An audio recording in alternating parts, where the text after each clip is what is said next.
Hello, friends. If you are here for the first time, welcome. If you are one of my subscribers or a longtime fan, welcome back, and thank you for your patronage.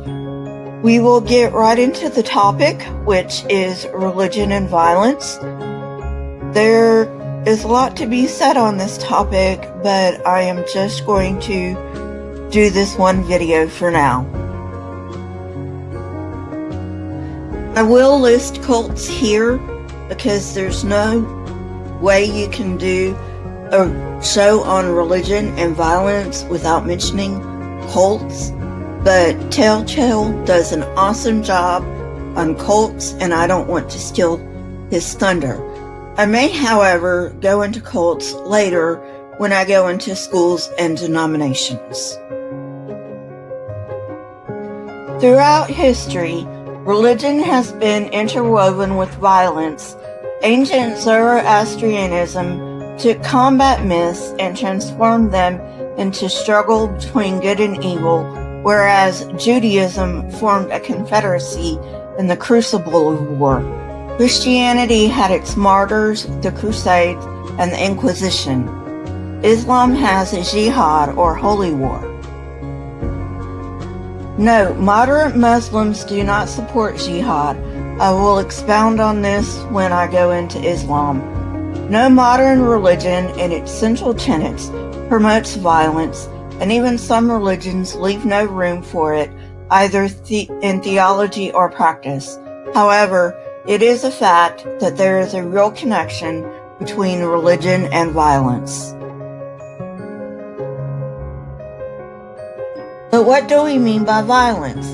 Definitions generally focus on physical force that cause injury to people or damage to property, but these definitions don't hold up very well to scrutiny. A number of intentional acts can result in physical injury without force, like poisoning, but they are still considered violent.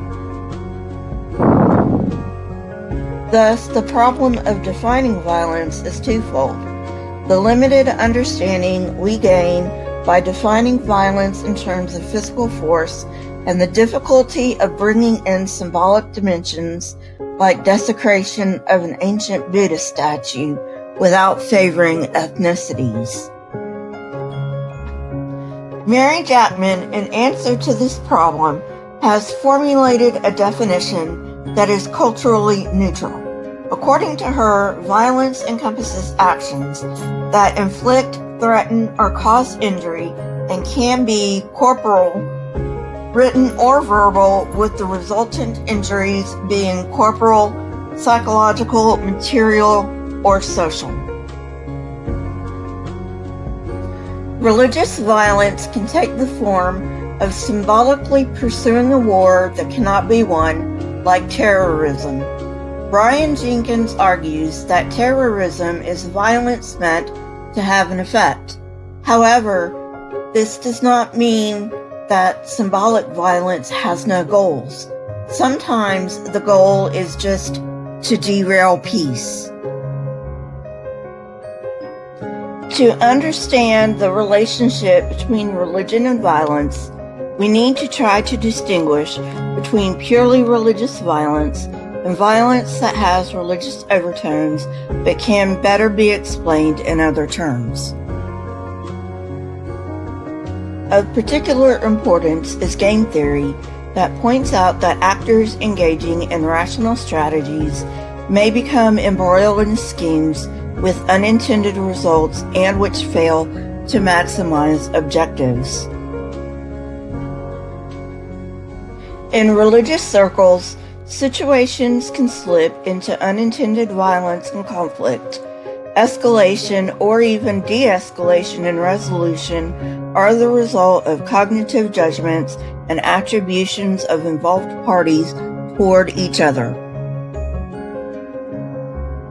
General theories of religious violence suggest that some religious violence can be explained in the same terms as non-religious violence, like the bombing of abortion clinics and the Unabomber.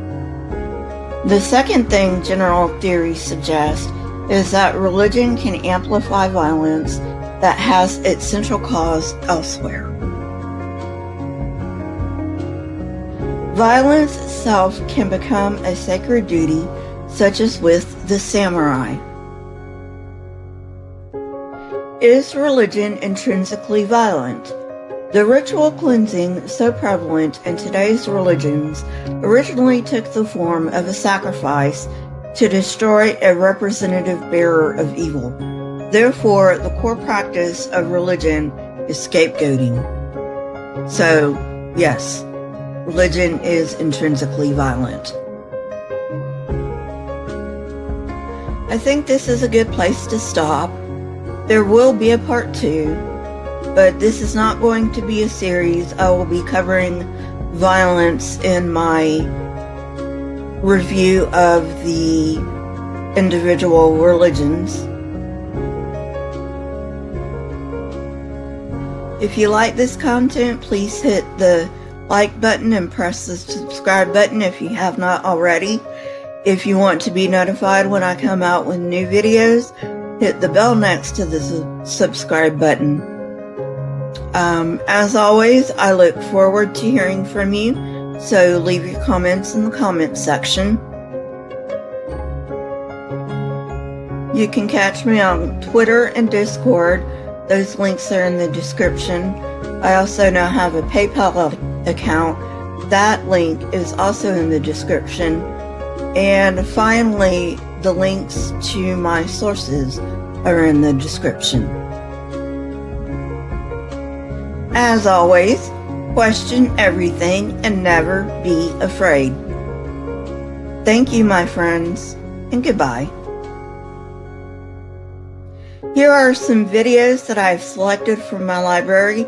If you have not watched them, go ahead and watch them.